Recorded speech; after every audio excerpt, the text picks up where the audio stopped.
Hello అండి. Welcome back to Sindhu and kitchen. ఈరోజు cooking వీడియోతో కాకుండా వేరొక వీడియోతో మీ ముందుకు వచ్చేసాను. ఎందుకంటే మార్నింగ్ నుంచి నా బ్రెయిన్లో మెదులుతూ ఉన్న ఆలోచనల్ని మీతో కూడా షేర్ చేసుకోవాలనిపించింది. యాక్చువల్గా 2 డేస్ బ్యాక్ నేను ఒక ఫ్రెండ్తో మాట్లాడుతూ ఉంటే తను చెప్పిందనమాట ఒక ఇన్సిడెంట్ గురించి.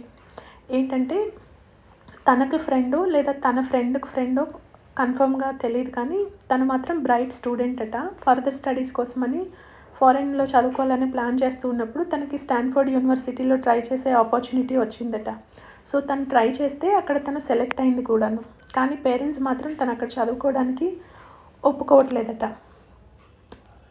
నాకు అప్పుడు అనిపించింది, ఇంట్లో వాళ్ళు ఎలా ఉంటారంటే బయట వేరెవరైనా ఏదైనా సాధించి అది బ్రేకింగ్ న్యూస్లా వచ్చినప్పుడో లేదా న్యూస్ పేపర్స్లో వచ్చినప్పుడో చూసేసి వాళ్ళని గొప్పగా పొగిడేసి క్లాప్స్ కొట్టేస్తూ ఉంటారు. అదే మన ఇంట్లో అమ్మాయి అలా ఏదైనా నేను సాధించాలనుకుంటున్నాను, మీ మినిమం సపోర్ట్ నేను ఎక్స్పెక్ట్ చేస్తున్నాను, సపోర్ట్ చేయండి అంటే మాత్రం ఆ మినిమం సపోర్టే ఉండదు ఇంట్లో నుండి. అదేంటో విచిత్రం. అందుకే అంటారేమో లైఫ్లో అనుకున్నవన్నీ జరిగితే అదృష్టం అవుతుంది, అనుకోనివి జరగనిదే జీవితం అని. సో నేను థింక్ చేసే విధానం కరెక్టే అంటారా? మీరు కూడా ఇలానే అనిపిస్తూ ఉందా? కామెంట్ చేసేయండి. నేనైతే ఇక్కడ రెడీ అయిపోయాను. నా డ్రెస్ ఎలా ఉందో కామెంట్ చేయండి.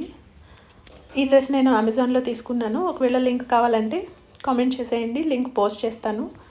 Thank you for watching. Please subscribe to my channel and like the video. Hello అండి. Welcome back to Sindhu and kitchen. ఈరోజు కుకింగ్ వీడియోతో కాకుండా వేరొక వీడియోతో మీ ముందుకు వచ్చేసాను. ఎందుకంటే మార్నింగ్ నుంచి నా బ్రెయిన్లో మెదులుతూ ఉన్న ఆలోచనల్ని మీతో కూడా షేర్ చేసుకోవాలనిపించింది. యాక్చువల్గా 2 డేస్ బ్యాక్ నేను ఒక ఫ్రెండ్తో మాట్లాడుతూ ఉంటే తను చెప్పిందనమాట ఒక ఇన్సిడెంట్ గురించి. ఏంటంటే తనకి ఫ్రెండో లేదా తన ఫ్రెండ్కి ఫ్రెండో కన్ఫర్మ్గా తెలియదు, కానీ తను మాత్రం బ్రైట్ స్టూడెంట్ అట. ఫర్దర్ స్టడీస్ కోసమని ఫారెన్లో చదువుకోవాలని ప్లాన్ చేస్తూ ఉన్నప్పుడు తనకి స్టాన్ఫోర్డ్ యూనివర్సిటీలో ట్రై చేసే ఆపర్చునిటీ వచ్చిందట. సో తను ట్రై చేస్తే అక్కడ తను సెలెక్ట్ అయింది కూడాను. కానీ పేరెంట్స్ మాత్రం తను అక్కడ చదువుకోవడానికి ఒప్పుకోవట్లేదట. నాకు అప్పుడు అనిపించింది, ఇంట్లో వాళ్ళు ఎలా ఉంటారంటే బయట వేరెవరైనా ఏదైనా సాధించి అది బ్రేకింగ్ న్యూస్లా వచ్చినప్పుడో లేదా న్యూస్ పేపర్స్లో వచ్చినప్పుడో చూసేసి వాళ్ళని గొప్పగా పొగిడేసి క్లాప్స్ కొట్టేస్తూ ఉంటారు. అదే మన ఇంట్లో అమ్మాయి అలా ఏదైనా నేను సాధించాలనుకుంటున్నాను, మీ మినిమం సపోర్ట్ నేను ఎక్స్పెక్ట్ చేస్తున్నాను, సపోర్ట్ చేయండి అంటే మాత్రం ఆ మినిమం సపోర్టే ఉండదు ఇంట్లో నుండి. అదేంటో విచిత్రం. అందుకే అంటారేమో లైఫ్లో అనుకున్నవన్నీ జరిగితే అదృష్టం అవుతుంది, అనుకోనివి జరగనిదే జీవితం అని. సో నేను థింక్ చేసే విధానం కరెక్ట్